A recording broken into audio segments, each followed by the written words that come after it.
जानेंगे उस शहर के जहाँ का आकर्षक इतिहास, छोटे छोटे गांव, लोगों की हलचल और त्योहारों की धूम अद्भुत एक्सपीरियंस पेश करती है। इस शहर में आपको सिर्फ 730 वर्ग किलोमीटर जैसा छोटा एरिया मिल सकता है, लेकिन 7000 साल पुराने मानव कंकाल, इस्लामिक आजाद यूनिवर्सिटी की पहली ब्रांच और अनगिनत अजीबो गरीब फैक्ट्स की भरमार मिलेगी। 1786 से ही इस शहर ईरान की पॉलिटिकल, कल्चरल और इकोनॉमिक कैपिटल होने का गौरव भी उठा रहा है। हम बात कर रहे हैं ईरान का वाइब्रेंट और डायनामिक मेट्रोपोलिस शहर तेहरान। तो चलिए अपना सीट बेल्ट बांध लीजिए अच्छे से और निकलते हैं तेहरान शहर की सफर पर। दोस्तों, तेहरान काविर रेगिस्तान के उत्तर पश्चिमी किनारे पर समुद्र तल से लगभग 1173 मीटर ऊपर एल्बर्स पर्वत की ढलान पर स्थित एक खूबसूरत शहर है, जो करीब 9.5 मिलियन से ज्यादा लोगों के साथ ईरान का सबसे बड़ा शहर है। वैसे ये तो आप सभी जानते ही होंगे कि ईरान एक मुस्लिम कंट्री है, इस लिहाज से तेहरान में भी मुस्लिमों की आबादी सबसे ज्यादा है, लेकिन यहाँ ज्यादा संख्या में है शिया मुस्लिम। पूरे तेहरान में लगभग 89.64% की पॉपुलेशन शिया मुस्लिम बनाते हैं, जबकि 9.93% लोग यहाँ सुन्नी समुदाय से हैं। इनके अलावा क्रिश्चियन, पारसी धर्म सहित दूसरे कई धर्मों से जुड़े कुछ लोग भी यहाँ हैं। तेहरान नाम दोस्तों फारसी शब्द से लिया गया। आज से करीब 200 साल पहले यानी 1786 में आगा मोहम्मद खान द्वारा इसे अपनी राजधानी के रूप में नामित किया गया था। तभी से तेहरान सिटी ने गजब की तरक्की हासिल की। आज तेहरान दुनिया का 29वां सबसे बड़ा शहर है, लेकिन 1786 के दौरान ये रे शहर में एक गांव के रूप में विकसित हुआ, जहां ना तो विकास था ना ही उपजाऊ भूमि। पर आज तेहरान की जमीन को सबसे ज्यादा उपजाऊ जमीनों में एक माना जाता है, जहां हर साल गेहूं, चुकंदर, फल, कपास जैसी चीजों की खेती बड़े पैमानों पर होती है। साथ ही इन्हें दूसरे देशों में एक्सपोर्ट भी किया जाता है। दोस्तों, तेहरान बेशक एक खूबसूरत और अनोखा शहर है, लेकिन शहर में महिलाओं पर कई तरह की पाबंदियां हैं, जैसे महिलाएं किसी भी स्पोर्ट्स इवेंट को अटेंड नहीं कर सकती, पुरुषों से हाथ नहीं मिला सकती, वगैरह वगैरह। इस शहर में अस्थायी यानी टेम्परेरी शादियां होती हैं, यानी यहाँ शादी की कोई लिमिट नहीं है। इवन कई बार तो लोग कुछ घंटों के लिए शादी करते हैं और फिर तोड़ भी देते हैं। वैसे कहीं जॉब इंटरव्यू हो या गर्लफ्रेंड को इम्प्रेस करने जाना हो, फॉर्मल से लेकर कैजुअल हर लुक में 4 चांद लगा देती है टाई। लेकिन तेहरान में आपको कोई भी शख्स टाई लगाता नजर नहीं आएगा, क्योंकि यहाँ टाई पहनना ही बैन है। इसके अलावा तेहरान में सैटेलाइट टेलीविजन रखने की भी मनाही है। यहाँ आपको रविवार को भी लोग काम करते, जॉब पर जाते और बच्चे स्कूल पर जाते और बैंक्स वगैरह खुलती नजर आएंगी, क्योंकि तेहरान में सप्ताह की शुरुआत ही शनिवार से होती है, जबकि यहाँ गुरुवार और शुक्रवार को सप्ताह का अंत होता है। शुक्रवार के दिन भागता दौड़ता तेहरान जैसे सुन्न शांत हो जाता है, क्योंकि शुक्रवार का दिन मुस्लिम्स के बीच पवित्र माना जाता है। तेहरान में मौजूद आजादी टावर शहर का पहला और सबसे प्रमुख प्रतीक है, जबकि इसके बाद मिलाद टावर की खूबसूरती भी अपने आप में अनोखी है, जिसे शहर का दूसरा प्रमुख और प्रतीक माना गया है। तेहरान में किसी जमाने में प्लास्को इमारत हुआ करती थी, जिसे शहर की सबसे ऊंची बिल्डिंग माना जाता था। हालांकि 19 जनवरी 2017 को लगी एक भीषण आग के चलते इस इमारत का अस्तित्व हमेशा के लिए खत्म हो गया। दोस्तों, इस शहर के लोग अपने धर्म और धर्म से जुड़ी परंपराओं को लेकर बड़े सेंसिटिव होते हैं, इसलिए भूल से भी उनके धर्म के बारे में बोलने की कोशिश मत कीजिएगा,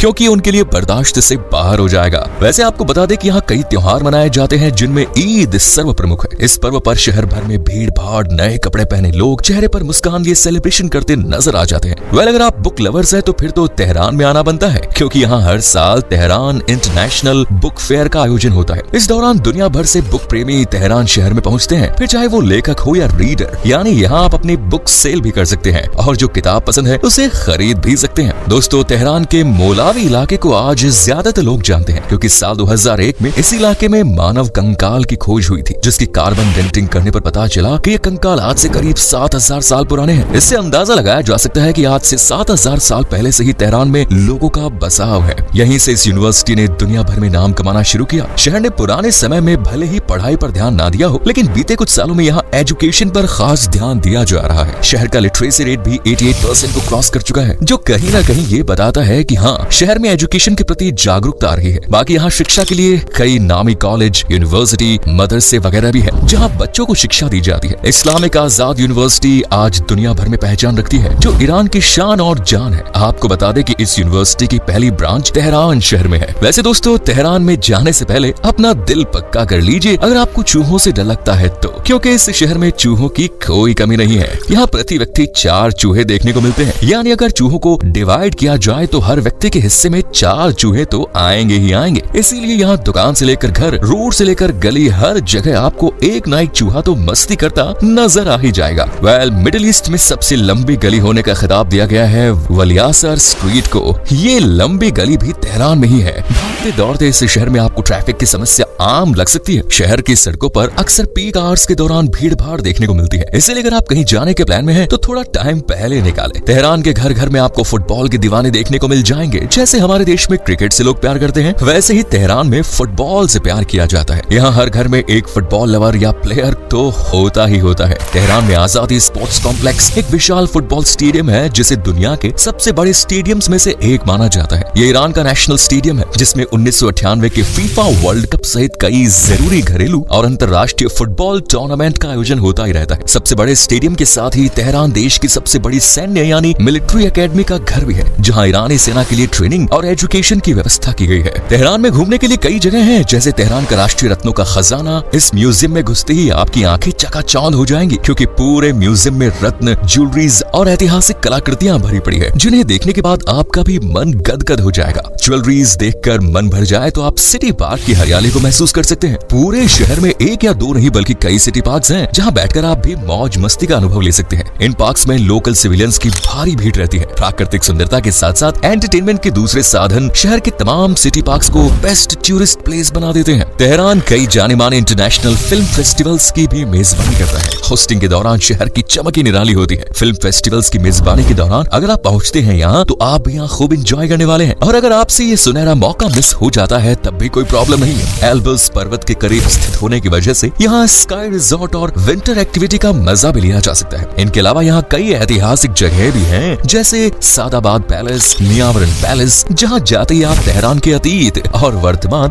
दोनों से रूबरू हो जाएंगे। साथ ही शाही ईरान की झलक भी देख पाएंगे। वैसे सिर्फ तेहरान का इतिहास जानने की इच्छा हो तो तेहरान म्यूजियम आप ही के इंतजार में है। तेहरान शहर में आपको एक नहीं कई थिएटर्स देखने को मिलेंगे, जहाँ जाकर आप मनोरंजन भी कर सकते हैं, जैसे सिटी थिएटर कॉम्प्लेक्स, जहाँ की स्क्रीन भाई सच में कमाल है। लेकिन दोस्तों, इस शहर में जाने के लिए आपको कुछ बातों का ध्यान रखना जरूरी है। जैसे आप किसी भी महिला से हाथ मिलाने की कोशिश ना करें, वरना लेने के देने पड़ जाएंगे। अगर वाइन, बियर वगैरह का शौक रखते हैं तो अपने शौक पर जरा काबू रखिए, क्योंकि तेहरान में शराब पीना, खरीदना, बेचना पूरी तरह से प्रतिबंधित है। न ही आप यहाँ शराब पीकर सड़कों पर या गलियों में हुड़दंग कर सकते हैं, फिर चाहे दिन हो या रात। और रात को सड़कों पर ज्यादा हा हुल्ला भी नहीं कर सकते। बाकी आप मार्केट में जाकर शॉपिंग कर सकते हैं, म्यूजियम्स में जाकर तेहरान का कल्चर समझ सकते हैं, त्योहारों में जाकर मस्ती कर सकते हैं, फेस्टिवल्स, मेलों का मजा उठा सकते हैं, गलियों में पैदल घूम सकते हैं, कोरमा बिरयानी जैसी लजीज डिशेस खा सकते हैं। नॉन वेजिटेरियन है तो मांस, मछली, चिकन सहित दूसरी कई नॉन वेजिटेरियन डिशेस का मजा भी चख सकते हैं। घूम सकते हैं, लेकिन कुछ गलत काम नहीं कर सकते। और अपनी जिम्मेदारी भी आपको खुद ही लेनी होगी, क्योंकि बीते कुछ सालों से ईरान एक अशांत देश बना है, जहाँ क्रिमिनल एक्टिविटीज और आतंकवादियों की हलचल दिन पर दिन बढ़ती जा रही है। यही कारण है कि तेहरान भी अब एक सुरक्षित शहर नहीं रहा। यहाँ क्राइम रेट हर साल बढ़ रहा है। वैसे दोस्तों, अगर आप तेहरान में घूमना चाहते हैं तो बेशक जा सकते हैं, लेकिन एक बात नोट करने वाली है, और वो ये कि तेहरान एक महंगा शहर है, जिसे 2008 में दुनिया की सबसे महंगी राजधानियों में से एक माना गया था। जियोलॉजिकली ये महंगा और खूबसूरत सा शहर एक्टिव फॉल्ट्स पर स्थित है, जिस वजह से यहाँ भूकंप और भूस्खलन जैसी प्राकृतिक घटनाओं का डर बना रहता है। इवन यहाँ छोटे छोटे भूकंप कभी भी महसूस किए जा सकते हैं। हालांकि सबसे बड़ा और सबसे खतरनाक भूकंप साल 1830 में महसूस किया गया, जिसे शहर का आखिरी सबसे भीषण भूकंप भी माना जाता है। एक तो प्राकृतिक आपदाओं की वजह से शहर में खतरा बना रहता है, वहीं आतंकवादी संगठनों ने भी तेहरान में पैर जमा रखे हैं, जिनके सामने पुलिस भी बोलने से कतराती है। इसलिए आप तेहरान जा सकते हैं, बेशक जा सकते हैं, लेकिन अपनी जिम्मेदारी खुद लें और अपना ध्यान रखें। और अगर नहीं रख सकते अपना ध्यान, तो ये डिजिटल सफर आपके लिए सबसे सेफेस्ट है। क्राइम और प्राकृतिक आपदाओं के अलावा एयर पोल्यूशन भी हर रोज 27 मौतों का जिम्मेदार बनता है। जी हाँ, तेहरान आज एक पॉल्यूटेड शहर है, जहाँ आपको हवा में गंदगी घुली साफ नजर आ जाएगी। घूमने के लिहाज से शहर आपको थोड़ा महंगा पड़ सकता है, इसलिए अगर आप यहाँ जाते हैं तो पॉकेट में माल बराबर रखिएगा। दोस्तों, तेहरान पहुँचने के लिए आपको डायरेक्ट फ्लाइट भी मिल सकती है, क्योंकि शहर के पास अपने हवाई अड्डे हैं, जिनमें इमाम खुमैनी अंतर्राष्ट्रीय हवाई अड्डा और मेहराबाद अंतर्राष्ट्रीय हवाई अड्डा शामिल है। यहाँ पहुँचने के बाद आपको बस, टैक्सी और मेट्रो की सुविधा मिलेगी, तो घूमने में किसी भी तरह की परेशानी नहीं होगी। तो अगर आप भी तेहरान विजिट करने के प्लान में हैं, तो फिलहाल रुक जाइए, क्योंकि अभी ईरान, हमास और इजराइल में वॉर फंसा हुआ है। कुछ समय के बाद जब मामला शांत हो जाएगा, तब आप बेशक जाए। तो उम्मीद है वीडियो पसंद आई होगी। वैसे तेहरान की सबसे अच्छी बात आपको कौन सी लगी, हमें कमेंट्स में जरूर बताएं। वीडियो को लाइक करें, शेयर करें, चैनल को सब्सक्राइब करें। धन्यवाद।